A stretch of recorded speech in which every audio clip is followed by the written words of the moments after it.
T20 world कपला प्रतिसाद मिळत नसताना पहिल्याच दिवशी मात्र एक गोष्ट घडली, ज्यामध्ये पाकिस्तानने नेदरलँड्सला हरवलं. खरं तर नेदरलँड्स हा सामना जिंकण्याच्या उंबरठ्यावर होता, पण एक कॅच सोडली आणि त्याचा परिणाम त्यांना भोगावा लागला. ही झाली पहिल्या दिवसाची गोष्ट. त्यानंतर बऱ्याच दिवसांपासून जो मुद्दा तापवत होते पाकिस्तान, तो म्हणजे भारताविरुद्ध आम्ही मॅच खेळणार नाही. त्याविषयी मंगळवारी एक बैठक पार पडली, ज्यामध्ये आयसीसीचे, पाकिस्तान क्रिकेट बोर्डचे, बांगलादेशचे आणि श्रीलंका क्रिकेट बोर्डचे काही प्रतिनिधी उपस्थित होते. ज्यामध्ये त्यांनी काही मागण्या ठेवलेल्या, ज्यामध्ये होतं की भारताने हस्तांदोलन करावं, म्हणजे मॅच संपल्यानंतर जे हँडशेक केलं होतं ते करावं. तर दुसरं असं होतं की बायलॅटरल सिरीज करावी, म्हणजे त्यांच्याशी द्विपक्षीय मालिका खेळावी. आणि तिसरी आणि महत्त्वाची गोष्ट होती ती म्हणजे आयसीसीने आपले शेअर्स वाढवावे.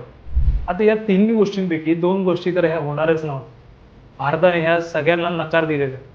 आता आयसीसीचे चेअरमॅन जय शाह असल्याने त्याला अधिकच पाठिंबा मिळाला. एक गोष्ट त्यानंतर बऱ्याच चर्चेनंतर बाहेर आली, ती म्हणजे आयसीसीने जेव्हा सरळ विचारलं, स्पष्टपणे विचारलं की तुम्हाला काय हवं नक्की, तर त्यावर मात्र पाकिस्तानने सांगितलं की आम्हाला पैशांची गरज आहे. ज्यामध्ये त्यांनी पैशांची मागणी केली आणि ह्या मागणीसाठीच त्यांनी भारताविरुद्ध खेळण्यास नकार दिलेला. खरं तर पाकिस्तान क्रिकेट बोर्डला आणि त्यांच्या सरकारला देखील आपली आर्थिक परिस्थिती माहिती आहे. ते स्पष्टपणे सांगू शकले असते, पण त्यांनी तसं केलं नाही. स्वार्थी वृत्ती आणि मुद्दा पुढे नेण्याची, ओढत राहण्याची त्यांची मानसिकता ही त्याला कारणीभूत ठरली.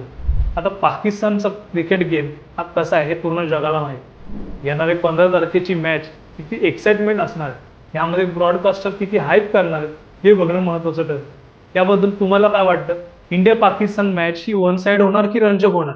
याबद्दलचं तुमचं मत हे आम्हाला कमेंट करून नक्की सांगा आणि आचार्य मीडियाला फॉलो करायला विसरू नका.